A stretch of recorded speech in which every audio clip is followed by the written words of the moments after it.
If you're new to the channel, I like to DIY everything. I like to save money and I like to learn along the way. This is the first in a series of aero projects that I have where we will incorporate eventually active aero in the wing in the back. But for right now, I wanted to compensate for that wing with a front splitter. I wanted to DIY this splitter and I started looking online for kits and the various things I would need for a quick release splitter. And it really added up quickly for splitter rods, quick release kits, various hardware, air dam, splitter ramps. It was easily almost $1,000 just adding all this up really quick. So I decided to make my own kit, if you will, that you can buy everything on Amazon or locally at your hardware store for around totaling $200 or less. So let's get into how to DIY this front splitter and give yourself some front aero. Okay, let's go over everything that you're gonna need. I have everything kind of laid out here. All the links for everything will be in the description. The first and probably most important thing that you're gonna see here, and probably why you clicked on the video, are the quick release latches. So these are just bare claw latches is what they're called. Again, links are in the description. And basically I have some picture hanger wire here, which again I have right there. And basically what you would do is you would just buy this bracket as well, slide this bolt through, and then when this slides up, it latches in, it's latched on, and then when we pull this, it falls off. So that's kind of the setup here, and this entire thing costs about $60 in total for all of this. The other way you could do this is by buying smaller bare latch or claw latches, and that's these right here. These are only 2 bolts as opposed to the 3 bolt that goes through those, so they're a little bit less sturdy. I would recommend using 2, so instead of having just the aluminum brace coming down and holding up this one latch from your frame or wherever you're mounting it, you would put 2 of these and basically attach the picture frame wire together, and so when it pulls one, it pulls both. You could use these. I'll post a link to these as well. These are just going to be a little bit stronger, and for 2 it's about the same price as it is for 1 anyway, so I would go ahead and use these instead. They're a little bit more heavy duty, if you will. Other things, like I said, you're going to need picture frame wire, not that expensive, like $8, and then you'll see these tensioning rods here. I got various sizes. You really want these ones that are in the back. I believe those are 3/8. I'll have a link for those in the description. You're going to have 3/8 ones are going to be a little bit skinnier, but they don't extend out as far. These are 5/8, and they extend way further, but again, they're really fat. These are stainless, so you don't have to worry about corrosion. They are a little bit maybe heavier than like your titanium or something, another aftermarket splitter rod that you could get. But for what we're using, we're not really concerned with ounces of weight here. It's not that big of a deal. And then these angle brackets, these are stainless steel as well. I'll post a link to those. Those are so we can hook these to the splitter, and then the rod will go into those like so. Moving down here, again, you're gonna need some hardware. Grade 8 bolts are what you need, or if you're going with metric, then 10.9. It's about the same as a grade 8 in the SAE scale. So grade 8 bolts is what you're going to use, and then you're going to need some other hardware just to secure the various things like the angle iron, garden edging, things of that sort to the actual splitter. So I'll include a link to those as well. You want recessed stuff so it's smooth on the bottom, and we'll include links to all that. Then I have little pieces of examples for this other stuff. So this is the plywood that we're going to be using, obviously a large sheet, a 4x8 sheet, but this is one of the leftovers from when I cut everything and when I was done. That's what it looks like. I used 1/2 inch. You could go with 3/4. I just went to Home Depot for mine. You could use a nicer piece of plywood, but the point here is that the splitter is going to hit some stuff probably. We're probably gonna have to replace it at some point, so I didn't want to use a really expensive material. Then some angle iron. This is a 1 inch by 1 inch angle iron, and basically what this is going to do, it's going to sit on the splitter and it's going to provide rigidity, so you can't really bend this. Obviously this is a small piece. This is just leftover. We'll go into how you're going to use it, but you're going to need an 8-foot section of this, and it's an 1/8 of an inch, so it's pretty thick, 1/8 of an inch, and then we're going to secure this along the splitter long ways so it can't really bend. So we're going to add some rigidity with that. And then this piece right here, this is again not the exact piece that I used, but this is 1/4 inch aluminum. So this is 1/4 inch 6061 aluminum. You want a good quality aluminum. that is what we're going to cut this aluminum to fit this actual bracket. It's going to go, let's say right around here. So this is a 12 by 16 section. You don't necessarily need something this large. Go up to your frame, see how much you need. I only needed about an 8 by 12 section. And then this garden edging. So this is 4-inch garden edging. By a lot of it. This is the extra that I have left, and this is like in 4 inches. It comes with basically the mounting tabs that you have there as well. It comes in really handy. It's only about $20 for a lot of it, so maybe you split it with a friend. But $20 is incredibly cheap compared to what some other companies are charging for an air dam material. So this is the material that's going to go in between the splitter and the bumper to kind of force the air either going above the splitter and into the radiator / front mount, or below the splitter and giving us that downforce. And the last piece that we have here to install is going to be the 3D splitter ramp that I printed. So I made this file, designed it myself. I put a link in the description. I'm providing it for free. You don't have to spend a lot of money on splitter ramps. You can literally just print your own.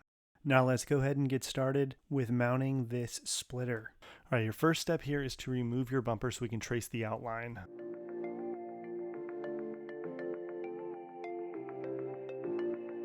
Now that the bumper is off, we're going to lay it on the plywood, and basically however long you want the splitter to be, let's say 4.5 inches, we take that gap from the front of the plywood and then lay the bumper down and then trace it. That is not the only way to measure the outline of the bumper, so I'll put the bumper back on here to show the other way, which is basically using a plumb bob. A plumb bob is going to be what I used here, a step down bit attached to a piece of yarn. And basically we're using gravity and the weight of the drill bit here to kind of outline the bumper. And basically you would trace that with kind of like a marker, if you will, but you can see it's lining up perfectly with my bumper outline that I had traced from the floor. So after we have the bumper outlined, regardless of which way you do it, down on the plywood, we're going to measure a distance between the bumper outline and how long we want the splitter to be. So I'm using a 5-inch width here. I ended up actually going to more of a 3.5 to 4-inch width at the end there, but I wanted to give it too much here just in case I cut too much off. So I'm just putting 5-inch hash marks all the way around the outline of the bumper here.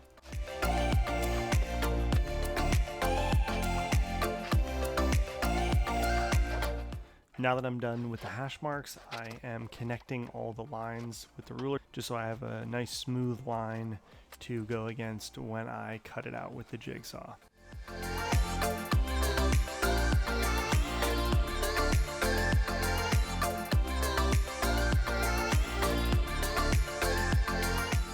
And here's what it looks like when you're done tracing the outline.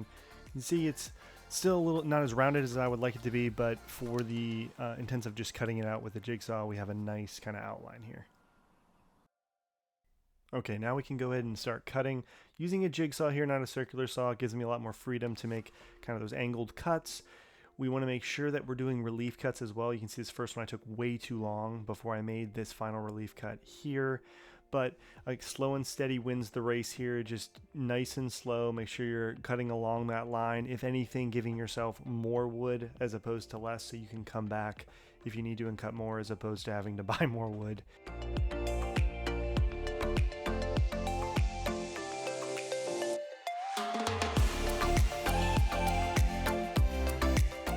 Now that we have the outline cut out, we want to cut for the wheels here. So we want to make this as long as we can going back towards the rear of the car. So we have to cut out these wheel turn points, if you will. We don't want to hit the splitter when the wheel turns. So I'm using the plumb bob here and I'm marking a line to where we need to cut.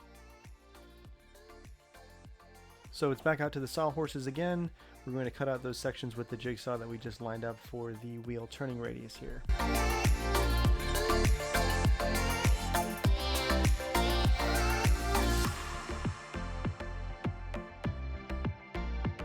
Okay, then we're going to put the bumper back on here. Just line it up, make sure that it looks good.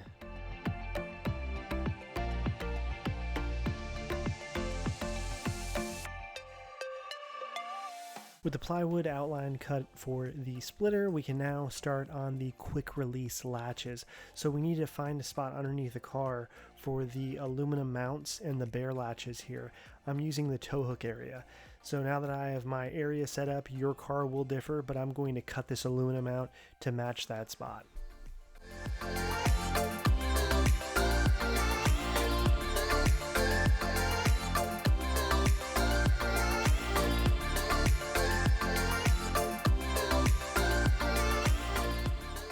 So now with these mounts all cut out, we can attach the bare latches to these brackets. Let's go ahead and do that with this grade 8 hardware.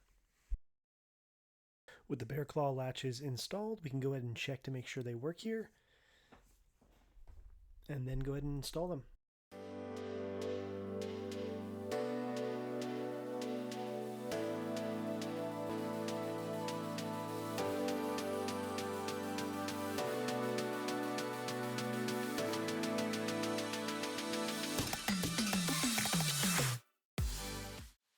Okay, so this is the bracket that we're using for the quick release here. This is going to attach to the plywood splitter. You can see how I kind of cut it and modified it to make it work for our specific use case. Again, the link is in the description for all of this, but you can see it fits right in and quick releases with ease. Now, I lost quite a bit of footage here, so I wasn't able to show exactly how I mounted the bracket here to the actual plywood, but this is an example of what you would do, just jacking the plywood up against the actual mounts here and then just tracing it all with a marker. Once you have the holes and the bracket outline marked on the wood, you will then use these carriage bolts to install. First drill a hole around the size of the carriage bolt and then put that right inside on the underside of the splitter, and then use the nut to clamp it down to the actual bracket. Again, I did lose a little bit of footage here, but you can see now where we're at. We have the brackets mounted. We have the garden edging just along the outline that we had for that first initial trace. And now I'm going to go ahead and install the splitter ramps. Now we're going to install these 3D printed splitter ramps. Again, the file for this is in the description. So first what I'm going to do is I'm going to trace the outline of the splitter ramps, and then you can see I measured the lip of the splitter ramp, and then I'm going to take that and measure inside so we have a clear outline of the lip. That way we have enough to screw into the plywood and secure these splitter ramps. Now that we have a clear outline, we can go ahead and break out the jigsaw and cut out the outline for these splitter ramps.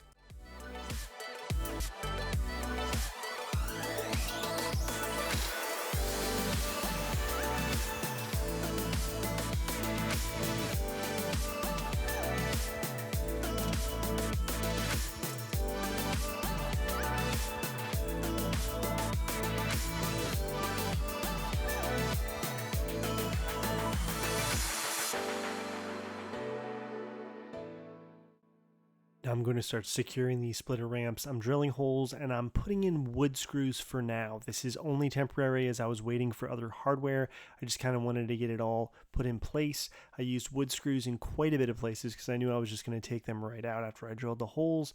Again, I used recess nuts and bolts. You can find the link for what I use in the description. And at the end of the video, you'll see exactly how it all looks with everything screwed in. Now we're going to go ahead and install that aluminum angle. Basically, we're just kind of making a frame for the plywood because aluminum angle is very rigid and it'll provide us with that structural integrity that we want so it doesn't warp or flex this wood. I actually went back and installed 1 inch by 1 inch aluminum angle. This is only 1/2 inch aluminum angle here, but you get the idea. The frame is going to be in the same setup, and again at the end of the video I'll show exactly how this turned out. Okay, so now a test install of the splitter with the quick release brackets on. Make sure everything works as it should, and then we'll go ahead and paint this. And when I painted this, I actually use Plasti Dip because I'm only going to be using this splitter about 10 to 12 hours a year. It is going to, obviously it's a quick release, so I'm going to take it off and only use it when I'm on the track. and I only go a few times a year, so I'm not really too concerned with the sealing properties that would be required. If you're using this all the time, then yeah, I would definitely recommend sealing the wood a little bit better. Plasti-Dip actually does a pretty good job of sealing the wood, but there is definitely better options out there. So this is definitely optional, but I had some gold reflective tape just laying around, and I figured, hey, I might as well try to protect this splitter from the heat that it's going to see being right underneath the engine.